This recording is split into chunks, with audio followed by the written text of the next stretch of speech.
Ei! A vos temos pasado isto algunha vez? Entón, creo que o vídeo que temos ese para vos en Veterinario de Familia que vos interesa. Como facer que os nosos canciños e gatiños non nos fagan daño xogando. Se para ti os teus animaliños son tan importantes que forman parte da túa familia, se ese é o que sinto, se este é o teu canal de YouTube, a de Guillermo Campos, Veterinario de Familia. Hemos pasado un ratiño xuntos en familia.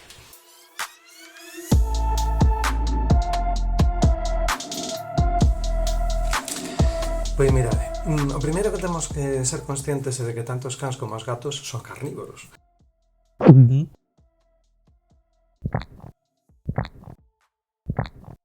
Son descendentes de animais que na natureza pois se buscan as castañas cazando. E neles o instinto de caza é moi dominante. Entón,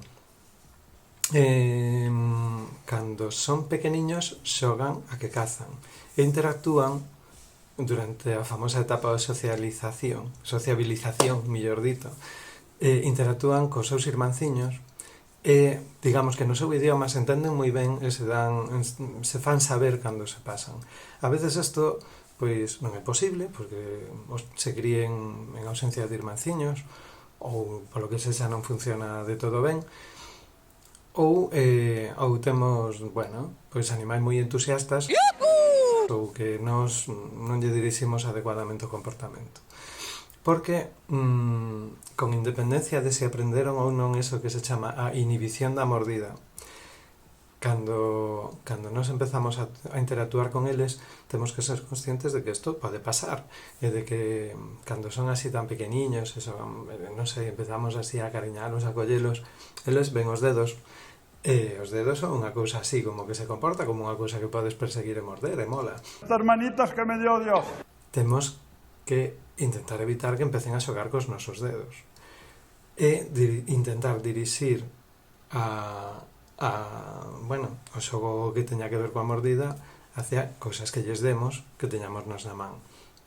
Peluches, xoguetes de goma, plumas no caso dos gatos, o que queiramos. Hai moitas cousas, non sei, cousas que inventemos, que teñamos a man, o primeiro que teñas por aí que sexa seguro para eles. Porque eles aprenden por asociación. Entón, se ven que cando xogamos con eles e cando sempre a través do xoguete, pois enseguida van a aprender de que o xoguete significa xogo e que hai que morder o xoguete. Que nos morden a nós? Pois temos que deixar de interactuar. Non é necesario nin prácticamente nunca interesante o castigo. No, jamás. Jamás. A veces que nos gatos está sempre contraindicado. Que nos fai un pouquiño de daño, pois temos que parar. Pasar deles, é boa idea facerlle saber, decir o que sei, un ai, ou algo, e darlles a espalda. Entón eles van a ver, cando fago isto, estáme dicindo algo, vai asociar, son listos, vai asociar, estou lle facendo daño e deixa de xogar comigo, e como que quero que xoguemos, pois vale, imos actuar de outra maneira. Temos que darlle alternativas. Unha cosa que temos que ter presente tamén é que pensar nos gatiños que viven dentro de casa, sobre todo se é o único animal que hai, quero dicir, a única cousa que se comporta como algo que poidas cazar somos nós. Entón, pois, é normal que, non sei, se agochen se nos boten, que se queiran subir con nós tamén. Temos que darle alternativas, temos que xogar con eles, temos que facer xogos que simulen a caza cun láser, cunha pluma, hai moitas alternativas. Pero eles teñen que manifestar ese comportamento, está no seu ser, son así. E se a pesar de todo isto temos un problema, porque isto pode chegar a ser un problema, normalmente non un problema grave, pero pode chegar a ser un problema, pois recordar que, temos os profesionais, os educadores de animais, que estamos aí para axudarnos, igual que temos os veterinarios, igual que temos os profesionais das tendas, igual que temos os profesionais da estética, que tamén están aí para axudarnos a que todo vaya ben. De todas as maneiras, vou vos dar unha última pista.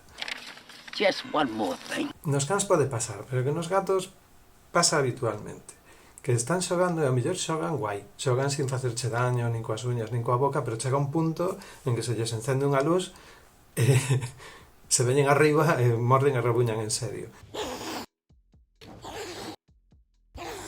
Entón, eso ten un tempo típico que podemos aprender, e normalmente tamén ten un lenguaxe sexual típico. Notas que de repente, ping, o animal se encende. Esto se veía venir. Entón, xoga con eles sen chegar a ese punto. É que se pode aprender.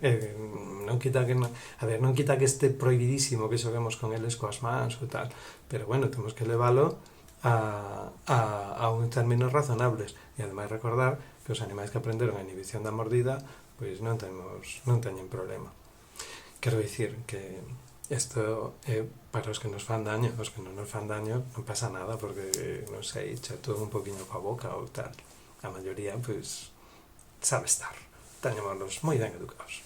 Se vos gustou este tema, facérnoslo saber, porque así pues, imos facendo temas que vos gusten.